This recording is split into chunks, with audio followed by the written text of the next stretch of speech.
I just don't know what to say.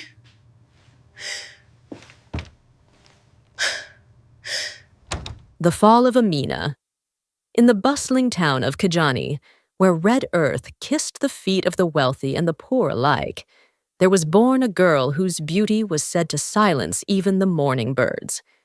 Her name was Aminah, the last-born daughter of Chief Baraka, one of the wealthiest men in the region.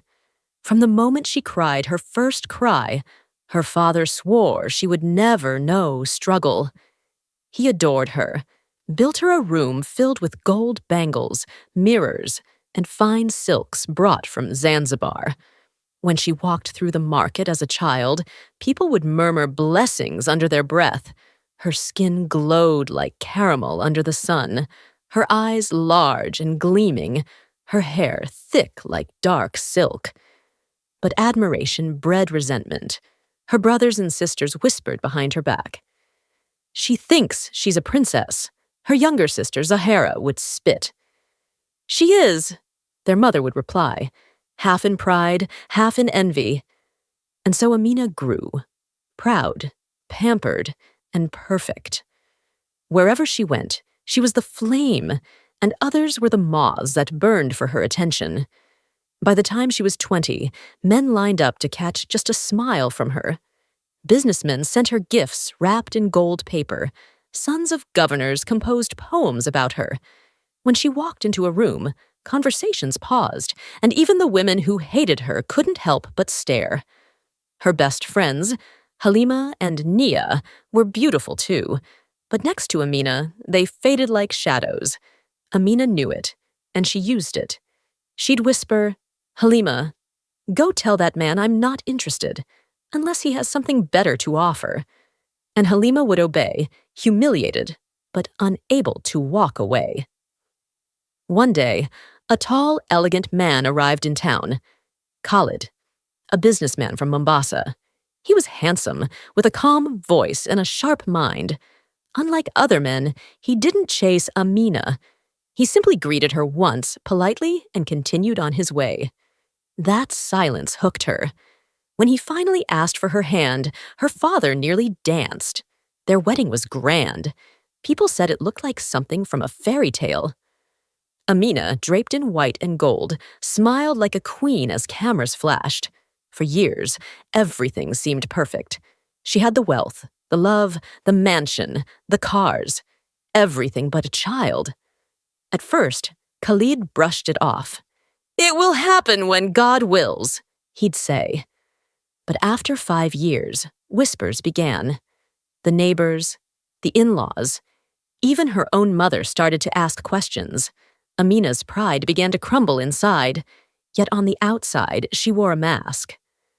"I don't want to ruin my body with pregnancy," she'd tell her friends with a fake laugh. Children are overrated anyway. But when she was alone, she would sob in silence, clutching her stomach and cursing fate. In her mind, it couldn't be her. She was too perfect, too divine. It had to be Khalid. And so began her descent. She started seeing other men, first discreetly, then carelessly. A driver here, a business partner there, even her friend's husband once. Her heart was heavy with guilt, but her pride blinded her. "I just need to prove it's not me," she told herself. "If I fall pregnant, then everyone will know it's him who's barren." Rumors spread like wildfire. Halima stopped speaking to her. Even the servants whispered behind closed doors. Still, she denied everything. When Khalid confronted her one night, after hearing whispers in town, she smiled coldly. "You believe gossip over your wife?" "You disappoint me," Khalid said nothing. But from that day, he began to watch. It happened on a quiet afternoon. Khalid returned home early from a business trip. As he entered the bedroom, he froze. Aminah, his beautiful, proud wife, was in their marital bed with another man. Time stopped. The man jumped, grabbed his clothes, and fled like a coward. Aminah, trembling, tried to speak. "Khalid, it's not what it looks like." But his silence was louder than any scream. He looked at her with a calm so cold, it burned. By evening, her father's compound gates opened wide as Khalid dropped her at the doorstep.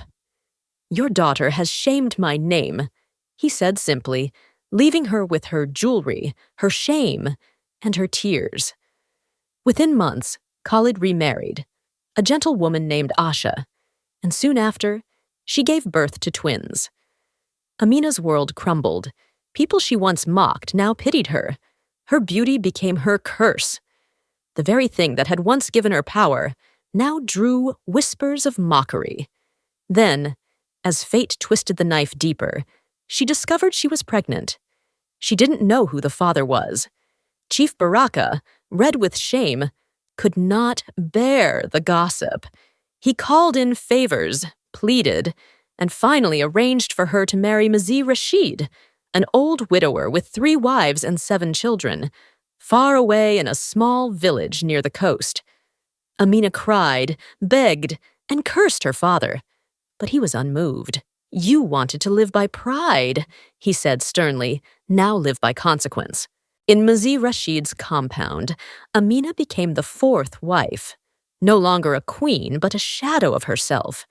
She spent her days fetching water, cooking for children who mocked her accent, and staring at her reflection in the water, unable to recognize the woman she'd become.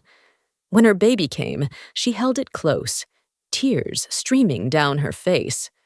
The child had eyes just like hers, bright, hauntingly beautiful, but no father's name to claim.